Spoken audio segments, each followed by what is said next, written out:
이 새벽에 오신 여러분들 대단히 감사합니다. 하여간 오늘 새벽에 기도하시는데 이만큼 은혜 받으시기를 간절히 바랍니다. 아멘만 하지 마시고 옆에 분들한테 하나님께 기도하여 이만큼 응답 받으세요. 다 같이 한번 합니다. 시작.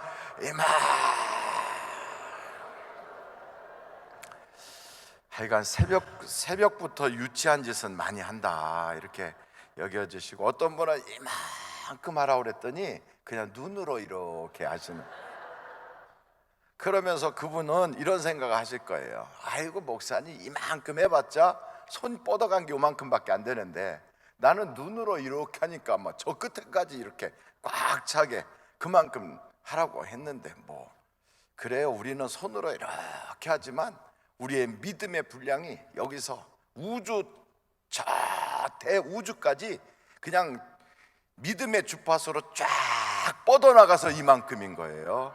눈으로 이렇게 한 거는 천장까지밖에 안 갔지만, 그런 생각을 가지고 옆에 분들한테 추운데, 날씨도 추운데 오셨으니까 하여간 이만큼 응답 받으시라고 한번 다 같이 하십니다. 시작. 이만큼 응답 받으세요. 오늘 낮에 10시에는 제가 늘 봐도 또 흥분되고 또 떨리기도 하고 사랑하고 또 존경까지 하는 제 아내가 와요. 그러니까 저도 지난밤에 잠을 못 잤어요. 이제 아내가 또 오는구나 이런 생각으로. 참 별 미친 사람도 다 있다 하지만 지난주 내내 미국 가서 있다가 이제 막 토요일 날 와서, 저는 토요일 날 설교 준비한다고 하고 주일 예배 드리고 갔더니 아내도 주일 예배를 따로 드리니까, 우리는 같은 예배를 드리는 게 아니고 교회가 전혀 달라서 예배를 따로 드려요. 그러다 보니까 주일날 만나도 저녁 늦게 만나요. 그러면 서로 지쳐가지고 한 사람은 이쪽에서 퍽 하고 쓰러져 있고 저는 이쪽에서 쓰러져 있고, 이제 그러다가 이제 월요일 아침 새벽 되면 또 제 아내는 또 막 새벽같이 달려나가면 이제 그게 오늘 이제 낮에 볼 수 있는 기회가 온 거예요. 그러니까 이 참 자주 만나지 못하는 부부지요. 그래도 어쩌면 제 아내가 이렇게 벗어놓은 신발만 봐도 제가 가슴이 두근두근할 만큼 그렇게 참 좋은지, 살기는 한 34년째 살아가고 있는데 그동안 한 번도 지루한 적이 없었어요. 어떻게 여러분들은 부부가 살면서 지루합니까? 한 번도 지루한 적 없었고요, 한 번도 뭐 마음속에 불만이 없었어요. 제 아내와 만나게 된 것은 하나님이 제게 주신 가장 큰 선물 중에 하나인 것 같아요.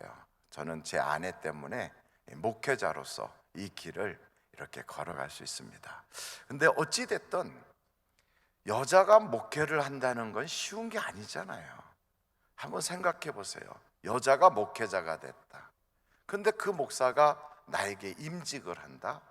내 아이들의 주례를 서서 결혼식을 집례한다. 그리고 또 우리 가족 중에 어떤 분이 돌아가셨을 때 그걸 장례식을 또 집례한다. 이런 거 할 때 여자 목사가 온다 그러면 좀 뭔가 마음이 후련하지 않단 말이죠. 그래서 여자 목사가 목회를 하는 교회는 잘 가고 싶지가 않은 것이 다 사람들의 마음이에요. 그런 상태에서 더더군다나 20대 초반의 젊은 대학생들한테 교회가 여기 있으니까 교회 와서 예배 드리자 그러면 오겠습니까? 요즘 젊은이들한테 아줌마가 가가지고 전도하면 옵니까? 더군다나 목사 부인이 안 오지요. 그런데 어떻게 돼서 교회를 개척을 해가지고 그렇게 사람들이 모이고, 또 그 교회는 지성인들이 또 꽤 많아요. 여자들도 많이 모여서 연예인들도 많고 판사도 많고 또 변호사도 많고 그리고 의사도 꽤 많아요. 아주 지성인들이 많아요. 그런데다가 최저 학력이 대학생들이에요. 그러니까 학력도 높아요. 그런데 사람들도 꽤 많이 모여요.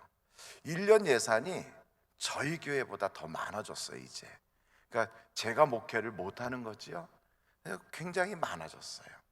저희 교회는 장로님이 172명이세요. 그러니까 저희 교회보다 1년 예산이 더 많은 교회를 제 아내가 개척해서 목회를 하는데 어떻게 그렇게 됐는가? 다른 거 없더라고요. 은혜로 목회를 해요. 은혜로. 하나님이 그냥 말하면 되게 막 해주셔요. 가서 전도를 하러 갔는데 예수는 당신이 안 믿어요. 그저 안 바쁜 사람들이나 교회 가는 거지 나같이 바쁜 사람 교회 못 가. 이러고서 하는데 그 얘기를 하는 그분이 막 그런 얘기 하고 있는데 갑자기 눈이 안 보이는 거예요. 그분이 바로 동부지청 동부지원이라고 하는 서울에 있는 그쪽에 그 법원에 계시는 판사 양반한테 전도하러 갔는데 눈이 안 보여 버렸어요. 아니 멀쩡하던 분이 눈이 안 보이니까 어이구 이거 뭐 어떻게 하나 더듬적거리니까 예수 믿으면 눈 뜰 수 있는데 예수 믿겠습니까? 그런데 여러분 눈 감아버렸는데 눈 뜨고 싶지 않겠어요? 그러니까 그럼 나도 예수 믿겠다고 그러니까 이번 주에 교회 나올 거 약속하세요. 약속하고 그러고선 약속하고 나서 기도해 주니까 눈을 다시 떴어요. 할렐루야. 그러니까 교인들이 막 그 사람 나오지 그 사람이 와서 그런 얘기 하니까 또 다른 사람도 와 하나님이 살아계시구나. 여러분 하나님이 이렇게 살아계세요. 얼마나 하나님이 지금 급하셨으면 얼마든지 남자들을 동원해서 이 땅에 계시는 약 5만 명의 그 목사님들 동원해 갖고 막 얼마든지 하실 수 있는데 오죽하면 목사 마누라까지 동원해 가지고 그 여자를 시켜서 그걸 하게 했을까요? 그것 보면 하나님께서는 이 시대가 굉장히 급한 것 같아요. 하나님께 딱 붙어 있는 사람들을 쓰시는데 그렇게 쓰는 거예요. 청년들 막 그 대학생들 보면 그 오리엔테이션 끝나고 나면 술이 막 곤드레만드레 되는 학생들도 많거든요. 그 녀석들 불러가지고 교회 나오라면 술 먹어서 못 가요. 그래서 그래도 와라. 아 싫어요 하고 가는데 발이 땅에 붙어버리니까 못 가는 거지요. 이런 일들이 벌어지니까 이상한 사람이라고 이상한 교회라고. 이게요 현대 21세기 현대판 신기한 역사가 막 벌어지는 거예요. 지성인들이 그런 걸 보니까 그냥 하나님이 살아계시구나 하고 몰려오는 거지요. 그러니까 여러분 그 하나님은 성경책 속에만 계신 분이 아니고요 지금도 살아서 역사하시는 분이에요. 그 중에 어떤 자매는 성경 공부하면서 묻는 거지요. 목사님 기도하면 반드시 응답받지요? 예, 기도하면 응답받아요. 그럼 저 위해서 기도해 주세요. 제 뱃속에 애가 있는데 꼭 딸 날 수 있도록 기도해 주세요. 기도해 줬어요.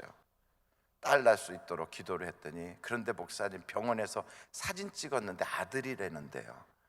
여러분 생각해 보세요. 병원에서 사진 찍을 때 아들로 나왔는데 딸 나라고 기도하면 딸 되겠습니까?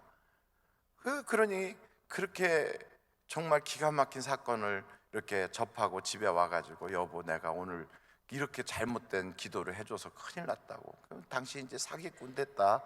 목사 이제 다 그만둬야 되겠다 그랬더니 그날부터 또 엎드려서 기도하더라고요. 근데 하나님은 기도하는 자의 기도를 무시하지 않고 멸시하지 않으세요. 그걸 들어주셔요. 그래갖고 애 낳는 날 가서 애를 낳는데 글쎄 딸 낳잖아요. 그러니 그 의사가 사진 찍어서 판독할 때 아들인데 딸 낳으니까 의사도 멀쑥해졌잖아요. 아이고 그래서 집에 와서 그래 딸 낳았다고 그러더라고요. 그래서 그 녀석 어떻게 돼서 아들이라며 그랬더니 아마 사진 찍을 때 이러고 있었나 보지 그러더라고요. 근데 어찌 됐든 딸을 낳았어요. 그래가지고 그 일로 너무 감사해서 하나님이 살아계시구나. 그래가지고 그 자매가 글쎄 제 장인어른 생일날 와가지고 특별 찬양을 했어요. 그 자매가 누구냐면 유호정이라고 하는 이재룡이라고 하는 연예인 마누라가 그 자매거든요. 둘째를 낳을 때. 그렇게 하나님은 지금도 이렇게 역사를 하세요. 그러니 여러분 이 새벽에 오셔서 기도하실 때 그냥 뭐 대충 하지 마시고요 구하면 반드시 응답 주신다. 이걸 믿고 여러분 기도할 수 있기를 간절히 바라요. 하나님은 지금도 살아계시단 말이에요. 그러니 오늘 이 말씀에 마태복음에 우리 주님이 그러잖아요. 일꾼을 보내달라고 기도하라고. 정말 이 시대에 일꾼이 필요해요. 여러분 지금 한국이 특별히 기독교가 어떻습니까? 대부분의 사람들 물어보면 기독교인들한테 언제부터 예수 믿었어요 하고 물어보잖아요. 그러면 다 어렸을 때 교회 다녔다고 그래요. 어렸을 때. 한번 옆에 분한테 물어보세요. 언제부터 교회 다니셨냐고 한번 살짝 여쭤보세요. 아니, 저를 보지 마시고 옆에 분한테 언제부터 교회 다니셨어요? 여쭤보면요, 80%는 어렸을 때부터 다녔대요. 어렸을 때부터. 그리고 그 어렸을 때부터 다니다가 교회 생활 안 하고 다시 어른이 돼서 뒤늦게 다시 교회를 나왔다 하는 분들도 꽤 되세요. 그래서 어렸을 때 교회 나가는 것이 굉장히 중요하단 말이죠. 그런데 지금 한국의 주일학교는 엄청나게 줄어들고 있어요. 초등학생들, 중고등학생들, 대학생들 가서 종교를 조사해 보면 기독교가 5%로 떨어졌어요. 5%로. 지금 이런 상태가 돼가지고 주일학교 없는 교회가 많아요. 그리고 어른들이 만약에 1000명이 모인다면 주일학교 애들은 300명밖에 안 돼요. 왜 그러느냐고 보면 두 가지 이유예요. 애들을 안 낳아서 그렇고요, 또 한 가지는 아이들이 집에 멀쩡히 있는데도 부모 따라서 교회를 안 와서 그래요. 그래서 장차 한국 교회가 이 상태로 가면 한국 교회는 크리스찬 인구가 5% 이하로 떨어진다는 얘기가 나와요. 지금 한국의 기독교가 점점 줄어들고 있어요.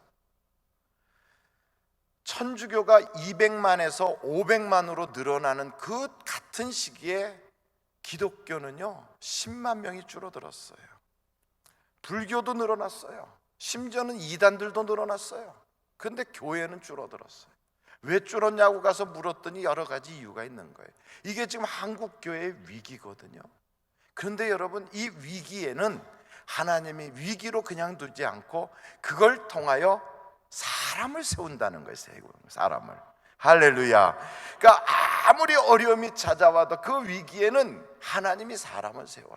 나라가 위기, 또 경제가 위기, 요즘 뭐 정치가 위기, 이런 위기가 찾아오잖아요. 그러면 그게 그냥 단순히 위기가 아니라 그때 바로 하나님이 준비된 사람들을 세우는 거예요. 저는 이 대한민국이 통일시대가 다가오고 위로는 저 김정은이가 막 난리가 나고 전 세계가 한국이 이제 장차 원자탄이 터지는 그런 굉장히 위험한 지역이라고 막 바라보고 있을 때 이 지역을 하나님께서 이대로 두지 아니하고 누군가 위대한 인물들을 막 각 분야에서 세워가지고 이 땅을 통일시키시고 우리 한국을 통하여 전 세계에 복음화를 이룩하는 하나님이 쓰시는 위대한 민족으로 거듭날 줄을 저는 믿습니다. 그때 바로 이 대구에서, 서문교회에서 통일시대를 움직여 나갈 수 있는 위대한 지도자들이 막 나와야 되잖아요. 그러니 여러분, 그걸 놓고 그냥 해서는 되겠습니까? 성경에 그랬잖아요. 사람을 보내달라고 뭐 하라고 그럽니까? 기도하라는 거예요. 기도하라고. 사람을 보내주세요. 기도하라는 거예요. 여러분, 사울이라고 하는 이스라엘 왕이 사고를 쳐가지고 전쟁에 나가가지고 블레셋한테 졌어요. 지고 끝난 게 아니고 죽어버렸어요. 그 당시에 사울이라고 하는 사람은 이스라엘의 초대 왕으로 이스라엘 건국한 인물이에요.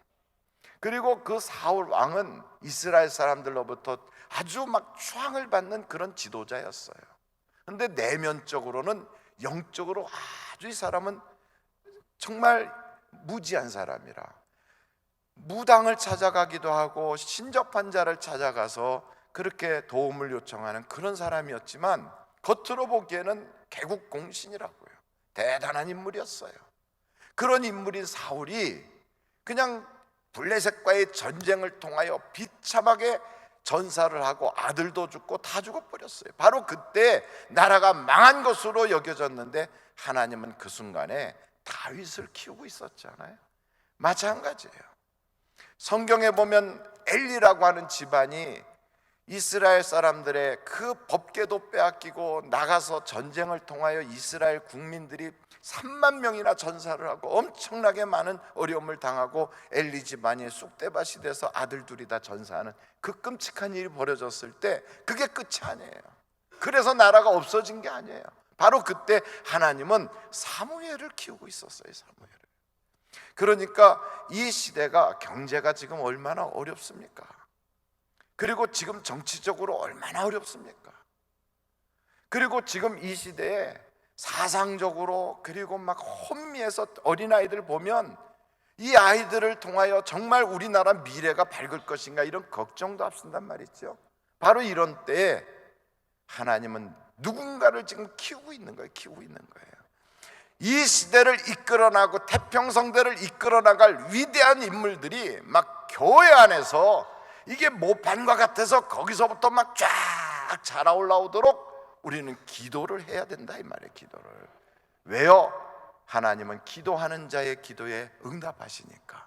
하나님은 역사의 주인공이시고 역사의 주인이신데 그냥 역사를 끌고 가는 게 아니에요. 사람을 통하여 역사를 끌고 가세요. 사람을 통하여.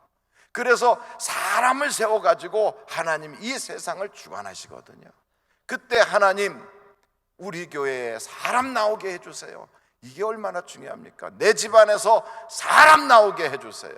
내 자녀 중에 사람 나오게 해주세요. 이게 중요한 거예요. 우리나라 지금 건국한 지 한 6, 70년 되지 않았습니까? 100년의 역사가 지금 대한민국의 근대사로 이야기하는데, 이 시기에 기독교도 우리나라에 들어왔고요. 이 시기에 우리나라가 단군 시대 이후로 최대로 성장하는 바로 이런 태평성대의 역사를 이룩하고 있어요. 전 세계로 대한민국의 기업체들이 막 뻗어나가고 있어요. 한국이 G20이라고 하는 세계 열강과 어깨를 나란히해요. 이게 무슨 갑작스럽게 이렇게 된 게 아니라 사람이 나왔다고요. 사람이. 그래서 기업체에서는 고 이병철 씨나 고 정주영 씨나 이런 인물들이 나와가지고 정말 일제시대 때 그 참혹한 가운데 경제를 막 회사를 세워나가잖아요. 뿐만 아니고 정치적으로는 보세요. 박정희 대통령이나 이런 분들이 나와서 새마을운동 해가면서 우리나라의 모든 보릿고개를 싹 없애버렸잖아요. 인물이 나오는 거예요. 교회는 어땠습니까? 한경진 목사님, 또 우리 이상민 목사님의 부친 되시는 우리 이 목사님, 그리고 저희 아버님, 그리고 한국이 세계에서 가장 큰 교회라는 조영기 목사님, 이런 분들이 막 나오고, 옥하는 목사님, 하영조 목사님, 이런 분들도 나오고요.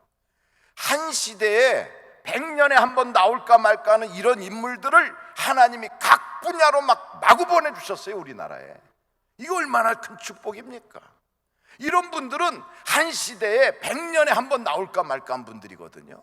이런 귀한 분들이 모든 분야에 예술, 영화, 체육, 정치, 경제, 기독교, 그 어디를 망라하고 막 사람을 마구 보내주셔서 대한민국의 중흥의 역사를 일으켰다고요. 근데 지금 우리가 한번 돌아보자고요. 현재 여러분 눈 씻고 봐도 사람이 잘 보입니까? 미국이라고 하는 저 큰 땅덩어리가 사실은 역사는 우리보다 훨씬 짧지만 초대 워싱턴 대통령부터 시작해서 미국의 그 짧은 역사에 세계에 남을 수 있는 인물들을 하나님이 막 보내주시니까 미국이 초강대국이 된 거예요. 근데 지금 보세요. 이제 며칠 뒤면 선거가 있는데 한 여자는 거짓말을 술술 잘하는 여자에 한 남자는 기가 막힌 이상한 미친 남자, 둘이 나와가지고 서로 대통령 되겠다고 지금 난리가 났잖아요. 누굴 뽑아야 될지 몰라서 지금 나라가 온통 소란스러워요. 이게 지금 뭘 보여주는 겁니까? 이제 미국이라고 하는 것도 역사적으로 한쪽으로 지금 하나님이 이렇게 밀치고 있구나. 이런 때 전 세계의 작은 나라지만 태평양과 아시아와 전 세계를 펼쳐서 나아갈 수 있는 위대한 나라로 대한민국을 하나님이 쓰시기 위해서는 우리가 사람 나게 해주세요 하고 기도해야 된다고요. 사람 나게. 아멘, 아멘. 그래서 여러분, 이거는 기도하면 역사가 나타나요. 기도 안 하면 사람이 안 와요. 우리나라에 처음에 기독교가 우리나라에 딱 들어올 때, 그때 모든 교회들마다 그냥 나라가 너무 어렵고 나라가 망해서 일본에 종살이 할 때, 하나님, 우리 자손들은 자유로운 나라에서 살게 하시고, 우리 자손들은 신앙의 자유가 있게 해주시고, 우리 자손들은 하나님이 복을 주셔서 종살이에서 모면하게 해달라고 그거 기도하면서 얼마나 많은 교회들이 그렇게 몸부림쳤어요. 비록 숫자는 적었어도 그들의 기도를 들어서 하나님이 그 기도에 응답하여 우리나라에 이 사람이 나오겠다고요. 근데 지금은 자손들이 어디가 있든지 그 자녀하고는 상관없이요, 부모들이 그냥 교회 예배만 이렇게 드리고 있어요. 이게 보통 문제가 아니에요. 그래서 저는 우리 서문교회가 하여간 대표적으로, 서울에서는 우리 교회가 그러고요, 여기서는 서문교회가 대한민국에 사람 나게 해달라고 기도하는 교회가 되기를 간절히 바랍니다. 일꾼을 하나님이 보내주신다는 건 최고의 선물이에요. 최고의 선물. 여러분, 이 사람이 얼마나 귀한 줄 아십니까? 사람이 이게 보배 중에 보배예요. 그 사람이, 한 사람 괜찮은 사람이 나오면 이 사람 때문에 그 사람이 세우는 회사를 통하여 얼마나 많은 가장들을 먹여 살립니까? 그리고 그 가장들과 같이 있는 가족들이 얼마나 많이 생활이 펴집니까? 한 명이 10만 명을 먹여 살릴 수도 있고요, 한 명이 100만 명을 먹여 살릴 수가 있어요. 이게 지금 사람이 그만큼 귀해졌다고요. 근데 이 사람을 하나님이 막 보내시려고 그러는데 요즘 젊은이들이요, 사람을 안 받겠대, 하나님한테. 이게 보통 문제가 아니에요.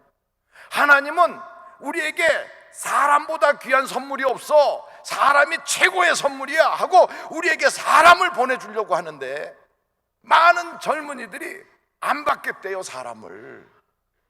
그래서 애를 안 낳잖아요, 애를. 저는 서문교회 80 이하의 모든 분들은 다 애를 낳기를 간절히 바랍니다. 아멘은 권사님들만 아멘하지 진짜 가임 여성들은 아무도 아멘을 안 하고 가만히 계세요. 그리고 이 새벽에 누가 그렇게 젊은 사람들이 누가 나오겠나 싶지만 이제부터는요, 하나님 우리 아이들도 빨리 결혼해서 아이를 낳게 해주세요. 아이를. 그걸 기도해야 돼요. 요즘 젊은이들이 애를 안 낳아요. 애도 한 명만 딸랑 낳아요. 그 얘기를 하면 목사님 정신없는 소리 하지 마세요. 요즘 애 키우는데 얼마나 돈 많이 드는 줄 아세요? 그리고 애를 낳으려면 직장도 오로지게 있어야 되고 뭐 다 형편이 돼야지 결혼도 하는 거고, 결혼하고 나서 애를 낳으면 직장도 잘못하면 그만두게 되는데 그 희생을 치러가면서 애를 낳는다는 게 쉬운 줄 아십니까? 이렇게 저한테 묻는 분들이 계시더라고요. 그래요, 우리나라에서 애 키우고 애 낳는다는 게 그게 보통 힘든 게 아니에요. 그런데 여러분, 옛날에는 어려웠어도 애를 다 낳았어요. 왜냐하면 애들은요, 뱃속에서, 어머니 뱃속에서 딱 나올 때 자기 먹을 건 다 가지고 나와요. 다 가지고 나와. 정말 그렇습니까? 안 그렇습니까? 다 가지고 나와요. 그래서 애들이 나올 때 믿습니다 하고 두 주먹 북 쥐고 이러고 나오지, 어떤 애가 나올 때 주여 고민됩니다 이러고 나오는 애가 어디 있습니까? 나올 때부터 애들이 두 주먹 북 쥐고 하나님이 주신 줄로 믿습니다 이러고 나온다니까. 그런데 부모가 믿음이 없어서 그런 애들은 안 낳아요.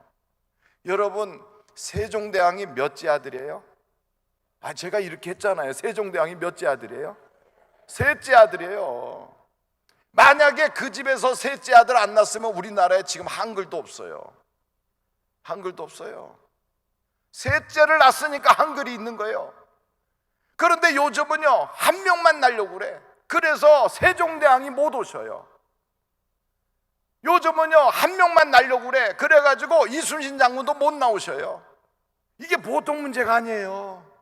그래서 여러분, 하나님이 주시는 아이를 내 가정에 보내주시는 최고의 선물로 여기고 아멘 하고 받을 수 있는 믿음의 사람들이 되기를 간절히 바라요. 다 아멘은 장로님, 권사님들만 하세요. 그분들은 애 안 낳을 거니까 아멘을 세게 하시는지 모르지만, 근데 아멘을 하셨으면 그 다음에 기도를 하셔야 돼요. 하나님, 사람을 많이 보내주세요. 저는요, 대한민국의 인구가 이렇게 줄고 있어서 보통 고민이 아니에요. 하나님이 우리나라를 통하여 선교사를 보내가지고 전 세계를 복음화시키는 계획이 있는데 나갈 사람이 없어요. 나갈 사람이. 한국의 경제를 점점 성장해서 세계에 으뜸가게 되는 것들이 각 분야마다 엄청나게 나오는데 그걸 이어나갈 기술자가 없어요. 왜? 사람이 없으니까. 이게 보통 문제가 아니에요. 그러면 나중에 우리나라 대한민국의 국가 안보는 누가 지키느냐? 최전방에 나가서 지킬 사람들이 없어가지고 인도네시아 사람, 필리핀 사람들을 돈 주고 사다가 저 우리나라 철책을 지켜야 되는 입장이 돼요. 이게 보통 일입니까 지금? 그래서 하나님은 이렇게 대한민국이 망하면 안 되기에 사람을 보낸다고요. 여러분, 사람이 자꾸 줄면 나라가 없어져 버려요. 망해버려요. 돈이 없어 망하는 게 아닙니다. 사람이 없으면 망하는 거예요. 그래서 지금은요, 교회마다 하나님 사람 좀 보내주도록 젊은이들의 마음을 움직여주세요. 젊은이들의 마음을. 결혼하면 그냥 때가 되면 결혼하면 그 다음에 하나님이 직업도 딱 열어주시고, 왜 그걸 못 믿는지 모르겠어요. 하나님이 다 열어주시고 하나님이 채우시고 하나님이 복 줄 걸 저는 여러분이 믿기를 간절히 바랍니다. 이게요, 내가 나도 안 믿지만 하나님도 안 믿어요. 내가 나도 안 믿어. 왜냐하면 나라는 사람을 안 믿어요. 그래서 그 두려움 때문에 앞으로 불편해질까봐, 혹시 내가 고통당할까봐, 내가 여러 가지 부담이 될까봐, 그래서 결혼도 안 해. 그리고 애를 낳는 것도 이 애를 어떻게 키울까 고민이 되니까 그래서 애를 안 낳아. 하나님은요, 우리 인간을 만들 때 6일 동안 필요한 걸 다 만들어 놓으시고 사람을 만들었어요. 그러니까 사람이 이 땅에 딱 와가지고 자기가 필요한 거, 태양아, 해야 달아, 바다의 물고기들아, 아이고 내가 필요한 거 모든 농밭도 다 내가 해야지, 이렇게 하지 않았어요. 필요한 건 하나님이 다 준비해 놓고 그리고 이 땅에 우리를 보내주셨어요. 그래서 여러분, 성경에선 그래요. 무엇을 먹을까 무엇을 마실까 염려하라고 그럽니까? 염려하지 말라고 그럽니까? 염려하지 말라. 이게 신앙이에요. 요즘 대한민국의 문제는 뭐가 없어서 문제냐면 믿음이 없어서 문제예요. 신앙이 없어서 문제예요. 그래서 우리 주님이 그러잖아요. 두려워하지 마라. 두려워하지 마라. 근데 두려워해요. 세상을 너무 무서워해요. 세상 사는 게 겁나는 거예요. 이게 바로 큰 죄악이에요. 하나님이 나를 믿어주셨는데 왜 내가 나를 안 믿는지 모르겠어요. 하나님이 나를 택해 주셨는데 그 택해 주신 하나님을 왜 신뢰하지 않는지 모르겠어요. 교회부터. 그래서 애들이 결혼을 안 해요. 그러니까 저는 우리 특별히 서문교회가 저 서울의 하늘비전교회하고 하여간 대구의 서문교회하고 이런 교회들이 다 같이 일어나서 대한민국에 막 아이들을 낳는 운동이 막 일어났으면 좋겠어요. 아이들을 한 사람이 한 10명씩 한 12명씩 나가지고 축구팀 하나씩 만들고 이랬으면 너무너무 좋겠어요. 그러니까 우리 교회는 한 명을 낳으면 매국노, 2명을 낳으면 보잘것없는 사람, 3명을 낳아야 애국자다, 이렇게 얘기해요. 그래서 하여간 3명 이상 낳기 운동을 지금 하고 있어요. 왜냐하면 세종대왕 오시도록 하기 위해서. 그러니까 여러분도 하나님이 주시는 선물 중에 최대의 선물인 사람을 받을 수 있는 여러분들이 되기를 간절히 바랍니다. 아멘. 아멘. 아멘을 한번 크게 해보시죠. 아멘. 목사님이 와서 무슨 우리나라의 그 애 낳기 운동 본부에서 나온 것처럼 얘기를 하시나. 그렇지만 사실은요, 심각한 문제예요. 예수 믿는 사람이 늘어나야 되는데 교회도 줄고 사람도 줄어서. 그래서 기도해야 돼요. 일꾼을 보내어 주소서 하라고 기도하라고 그러잖아요. 잘 사는 나라마다 다 일꾼이 줄어들고 사람이 줄어들어요. 그래서 우리도 잘 살아지니까 이렇게 됐어요. 세계 자살률은 최고 높아요. 애 낳는 비율은 제일 꼴찌예요. 어떻게 하자는 겁니까? 그리고 노령 인구는 제일 많아져요. 서울 시내 평균 연령이 이제는 40이 됐대요. 40. 이게 보통 문제가 아닙니다. 여러분, 기도해 주시기를 간절히 바랍니다. 옆에 분들한테 나라를 위해서 기도합시다. 시작. 나라를 위해서 기도합시다. 이런 때에 뭔가가 하나님이 지금요, 이 위기를 돌파하기 위한 인물들을 지금 뽑아내고 있어요. 지금 뽑아내고 있어요. 그래서 우리가 만나는 그 사람이 이 시대에 하나님이 보내는 위대한 인물인 것이 틀림없기 때문에 우리는 아이들을 바라볼 때마다 그 아이가 어느 집 아이든 우리 교회에 나오는 그 주일학생이 어떤 집의 애든 상관없이 애만 보면 무조건 환영해야 돼요. 환영. 하나님은 사람을 이 땅에 보낼 때 실수로 보낸 사람이 아무도 없어요. 우리는요, 축복과 환영 속에서 이 땅에 태어났어요. 그래서 애가 딱 태어났잖아요. 그러면 부모들이 전부 다 아구 이쁘다 다 그래요. 그 애가 오물짝 웃으면 까꿍 뚜리뚜리 까꿍. 애는 다 그러는데도 우리 집에만 특별히 그런 줄 알고 막 환호를 하고 감동을 하고 감탄을 해요. 거기다가 그 애가 한번 아빠 하고 부르면 그날 온 집안에 토픽 뉴스예요. 대통령 얘기보다 그 아이의 아빠라고 부른 게 더 빅뉴스가 돼요. 그래요, 안 그래요? 아니에요. 그 애가 만약에 벽이라도 붙잡고 엉기적거리고 일어났다 그러면 집안에 막 경사가 나는 거예요. 경사가 다 하는 일이지만 그래도 그 아이의 하나하나 동작을 누구도 빈잔하지 않고 다 같이 막 격려해주고 축복해주고 기뻐해주는 거예요. 이게 바로 사람에 대한 예우다 이 말이죠. 이게 사람에 대한 우리의 자세라고요. 그래서 주일학생들이 딱 오게 되면 정말로 그 아이가 교회 오길 잘했구나 생각할 만큼 세상에 어디 가도 이런 환영 받아본 적이 없다고 생각할 만큼 애들한테 아이고 이 녀석들 너무너무 귀한 아이들이구나 막 교회에서 막 뛰어다니면 조용히 해 뛰지 마 이렇게 억압하는 게 아니라 주님 품 안에서 뛰는 건 너무너무 좋은 거야. 그냥 마구 그냥 하나님 안에서 너희들 여기가 너희 운동장처럼 뛰어다녀도 괜찮아. 그러면서 그냥 아이들에게 막 격려해주고 축복해주고 그래서 그 아이들로 하여금 세상에 어디 가도 누리지 못하는 환영을 교회 안에서 성도들을 통하여 누릴 수 있도록 그 아이들에게 해줘야 돼요. 뿐만 아니고 아이들만이 아니에요. 사람에게 해줘야 돼요. 왜냐하면 그 사람이 하나님의 형상을 닮은 사람이기 때문에 그래요. 할렐루야. 그래서 하나님은 사람을 통하여 역사하시고 인물이 나게 하세요. 근데 오늘 성경을 이렇게 제가 보다 보니까 하나님이 인물을 내는 집안 식구들을 이렇게 보면 어머니와 그 집안 사람들이 이게 다 균형이 잡힌 가정에서 아이들이 제대로 잘 자라요. 한번 여러분 성경을 한번 창세기 쪽을 좀 열어보시면 좋겠어요. 창세기서 한번 찾아보세요. 18장 5절.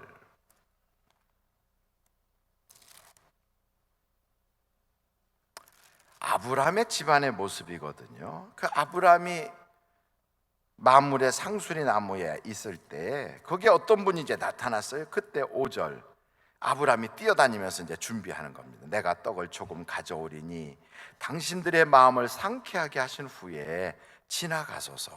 당신들이 종에게 오셨음이니이다. 그들이 이르되 내 말대로 그리하라. 아브라함이 급히 장막으로 가서 누구에게?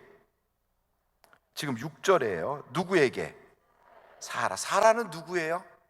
아브라함의 부인이에요. 그 사라에게 이르되 속히 고운 가루 세 스아를 가져다가 반죽하여 떡을 만들라 하고 아브라함이 또 가축대 있는 곳으로 달려가서 기름지고 좋은 송아지를 잡아 하인에게 주니 그가 급히 요리한지라. 아브라함이 엉긴 젖과 우유와 하인이 요리한 송아지를 가져다가 그들 앞에 차려놓고 나무 아래 모셔서매 그들이 먹으니라.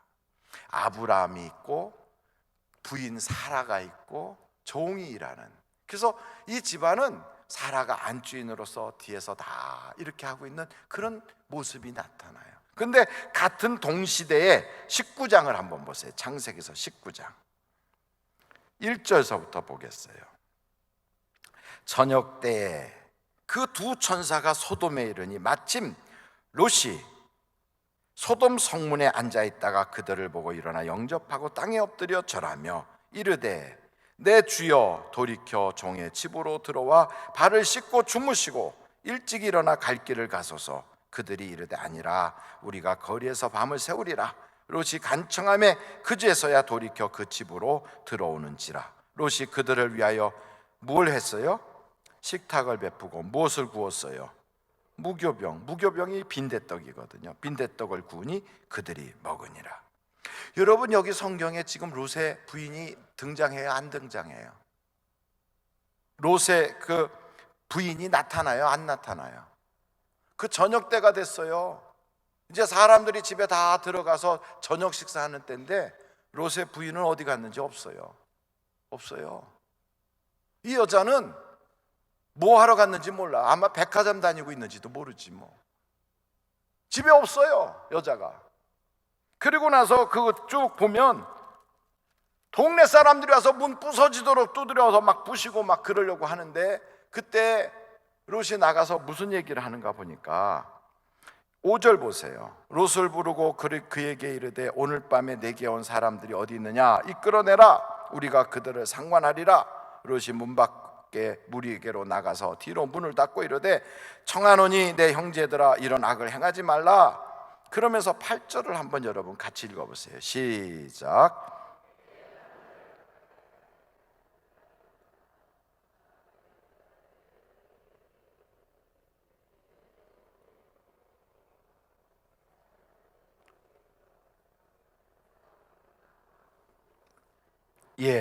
거기 보니까 이 롯이라고 하는 사람이 자기 딸을 동네 사람들한테 그냥 마음대로 데리고 놀라고 내보내려고 하잖아요. 이게 지금 아버지로서 이게 제정신이냐고요. 이게 절대로 있을 수 없는 일이 벌어지고 있잖아요. 그러니까 롯의 가정은 이미 거의 뭐 해체된 거예요. 이런 집안에서는 하나님의 사람 일꾼이 나올 수가 없는 거예요. 근데 아브라함의 집안은 아직 자식도 없는데도 남편이 있고 아내가 옆에서 다 내조하고 이런 분위기가 있는 그런 가정에서 하나님의 선물로 사라에게 아들을 주니까 그 아들이 믿음으로 싹 자라잖아요. 이게 멋있는 거예요. 그래서 여러분의 집안에는 하여간 자기의 자리를 제대로 지켜야 하나님이 역사하시는 거예요. 아내는 아내의 역할을 잘해야 되고 남편은 남편의 역할을 잘해야 되고. 할렐루야. 그래서 교회를 다닌다고 하면서 교회 열심을 낸다고 하면서 자기 집안일 다 팽개쳐버리고서 교회 와서 사는 사람은 하나님 나라의 왼수예요. 왼수. 왜냐하면 성경에 보니까 자기의 자리를 떠난 천사들이 지옥에 간대요. 하나님의 심판을 받는데요. 우리가 천사만큼 대단하게 하나님을 섬기겠습니까? 그런데 자기의 지위를 떠나면 천사도 하나님의 심판을 받아요. 어머니로서, 가장으로서, 자녀로서 자기에게 주어진 자기의 자리가 있어요. 이거를 떠나버리면 안 되는 거예요. 그래서 예수 믿는 사람은 교회를 다니면서도 내게 주어진 가정의 주부, 또 사회생활하는 가장으로서의 역할, 학생은 학생으로서의 역할, 이게 하나님이 주신 사명이라고 알고 이것을 성실하게 감당할 때 하나님이 그에게 역사해 주시는 거예요. 그러므로 교회 다닐 때는 특별히 새벽에 나온다든지 저녁에 기도에 나온다든지 이런 거 할 때 안 믿는 남편과 함께 사는 부인들은요, 허락을 받아야 돼요. 남편한테. 목사님, 되지도 않는 소리예요. 우리 남편 절대 허락해 줄 리 없어요. 그러면 나오지 마세요. 그리고 대신 그 같은 시간에 집에서 기도하세요. 어떻게 기도하면 되냐면, 남편이 있는데 그 방 옆에서 그냥 땅을 쳐가며 하나님, 남편의 허락을 받지 못해서 내가 여기서 기도합니다 이러고 기도하기 시작하면 돼요. 그러면서 기도하면 남편이 나중에 듣기 싫어서라도 나가라고 그럴 거예요. 그렇든 저렇든 허락을 받아요. 그런데 이상한 건요, 그렇게 인정해주고 존중해줄 때 하나님의 기적은 나타나요. 마찬가지로 우리의 자녀에게도 하나님의 말씀을 제대로 가르쳐야 돼요. 제대로. 내 자녀가 돈 잘 벌고 내 자녀가 세상에 직업 좋고 내 자녀가 똑똑해서 괜찮은 학교를 다닌다는 걸로 만족하지 마세요. 만족하지 마세요. 제가 아는 어떤 부모는 재작년인가 작년인가 기억이 잘 안 나는데 애가 서울대 시립대를 갔어. 서울 시립대. 꽤 괜찮은 학교예요. 애가 거기를 갔다고 좋다고 그냥 뭐 너무너무 좋아하는 거예요. 그 양반이 교회를 잘 안 나오는데 애가 거기 갔다고 좋다, 우리 애 똑똑해서 학비 조금 내는 아주 좋은 학교 갔다고 막 그래요. 애들 오리엔테이션하고 과별로 모여가지고 뭐 하고 하는데, 글쎄 이 아이가 얼마나 많이 술을 먹었는지 이렇게 그 비상계단이 있어요. 그 비상계단 위에서 술 먹고 비틀거리다 거기서 밖으로 떨어져 버렸어요. 그래서 현장에서 죽었어요. 뉴스에도 나왔어요. 뉴스에도. 좋은 대학 갔다고 끝이 아니에요.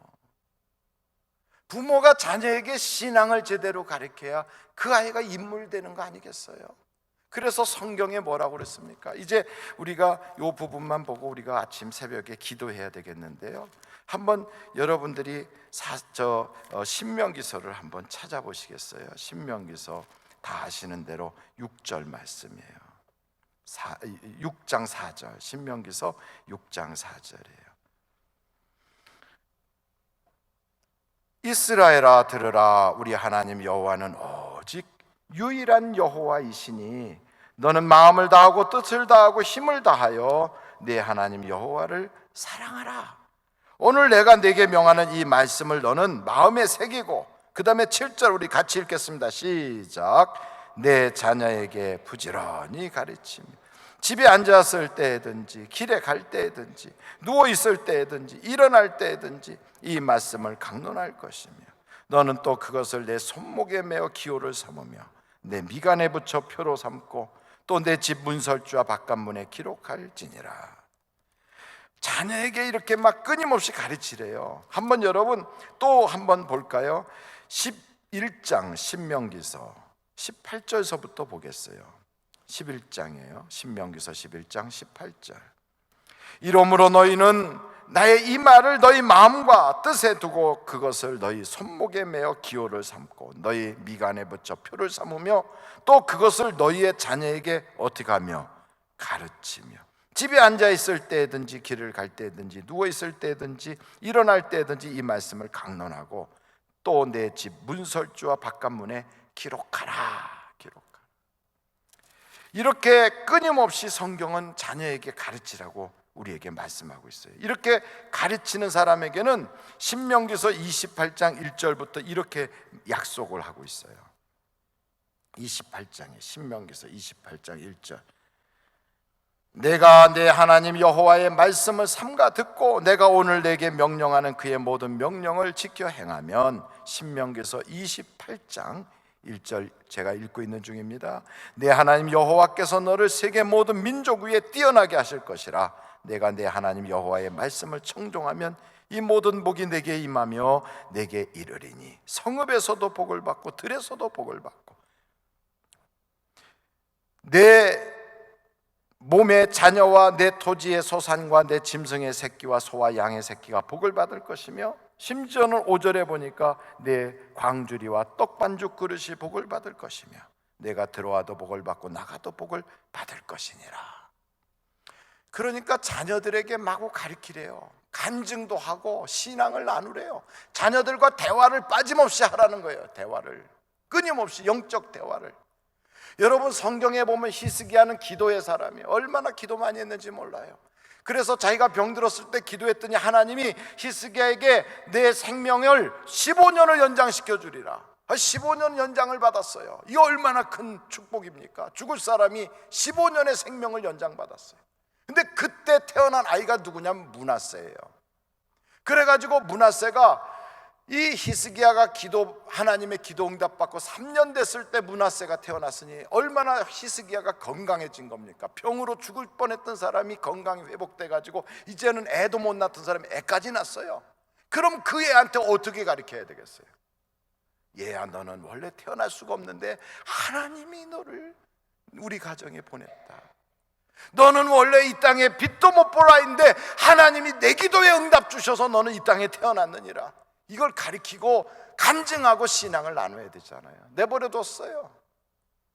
그 녀석이 12살 됐을 때 히스기야가 죽었어요. 그리고 그 아이가 12살 됐을 때 왕이 됐어. 그 어린 것이. 그러고 났더니 하나님 없이 사는 거예요. 이 므낫세 때문에 이스라엘, 유다 이 나라가 완전히 망해버렸어요. 하나님을 떠나니까. 그래서 성경에 보면 아무리 부모가 신앙이 좋아도 자식이 신앙을 버리면 집안이 망해버려요. 집안이 망해요. 사사기서 2장을 한번 보면서 우리가 오늘 아침에 기도하도록 하면 좋겠어요. 사사기서 2장 6절서부터 보겠어요. 전에 사사기서 2장 6절이에요.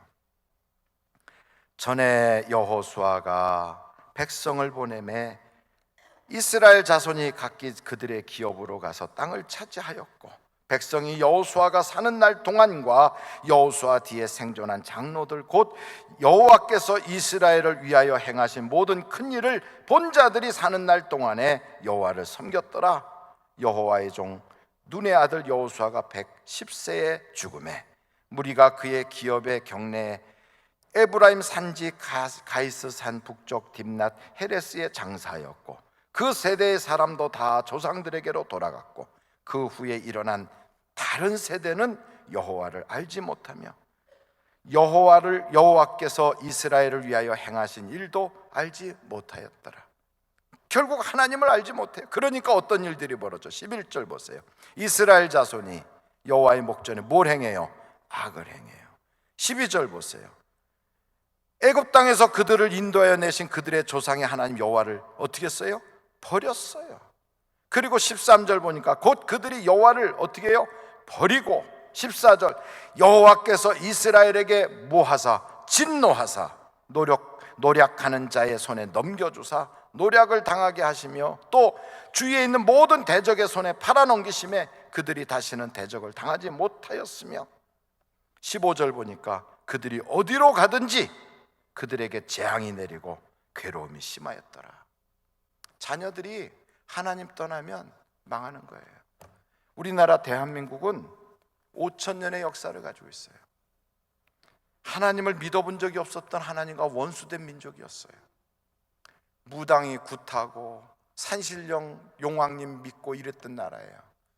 우상 숭배하던 나라예요. 불교의 우상, 조상신 섬기는 유교의 우상, 그거 했던 나라예요. 결과가 어떻게 됐습니까? 불교 섬기다가 몽골에 종살이 했어요. 유교 조상신 귀신 섬기다가 일본에 종살이 했어요. 먹고 살 길이 없어 너무너무 가난했어요. 그런 이 땅에 조선에도 과연 하나님의 은혜가 임할 수 있겠습니까? 라고 하는 퀘스천 마크를 달고 이 땅에 들어온 많은 선교사들이 전혀 믿음이 가지 않는 이 나라를 위해서 복음을 전하기 시작했어요. 그래서 드디어 세월이 지났어요. 일본의 종살이 하는 데서 해방됐어요. 방방곡곡이 완전히 폐허와 다름없는 전쟁의 그 비참함 속에서 하나님이 우리나라를 일어나게 해주셨어요. 가난이 떠나가기 시작했어요. 이제는 우리나라 사람들이 얼굴도 인물도 좋아지고 참 영어도 잘하고 세계 어디다 내놔도 뒤처지지 않는 그런 우수민족이 다 됐어요. 같은 민족으로 똑같은 언어를 쓰는 북한 사람들은 지금 소말리아만큼도 못 살아요. 왜요? 하나님 안 믿으니까. 같은 역사를 가지고 있는데 대한민국 땅은 반쪽아리가 딱 떨어져 나왔는데도 세계에서 알아주는 민족이 됐어요. 미국 여권을 가지고 못 들어가는 나라도 대한민국 여권을 가지고는 다 들어갈 수 있어요. 북한 빼놓고는. 이게 지금 대한민국이에요.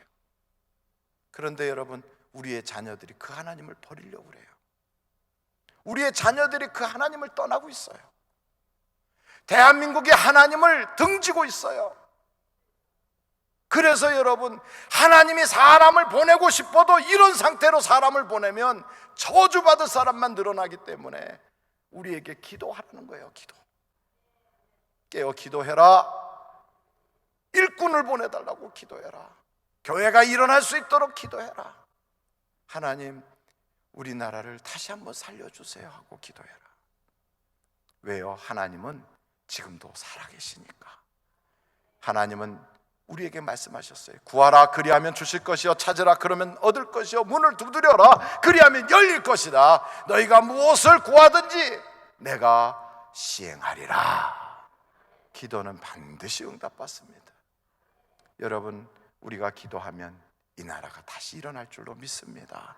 사람을 보내주세요. 일꾼을 보내주세요. 교회도, 우리나라 경제도, 돈 없다고 경제 안 돌아간다고 탓하지 말고요, 일꾼을 보내달라고, 사람 좀 보내달라고 기도하세요. 그 사람이 나라를 세우고, 그 사람이 교회를 세우고, 그 사람들이 우리의 경제를 살릴 거예요. 하나님 도와주세요. 이렇게 오늘 아침에 한번 주여를 3번 부르고 통성으로 간절히 기도하다가 자유롭게 여러분들이 돌아가시고, 10시에 오늘 낮 공부가 있다니까 낮에 혹시나 저 남편 목사의 마누라는 어떻게 생겼나 구경차 오실 분들은 10시에 오셔서 은혜도 또 받으시길 간절히 바라요. 우리 다 같이 주여를 3번 부르고 자유롭게 기도하다가 돌아가시길 바랍니다.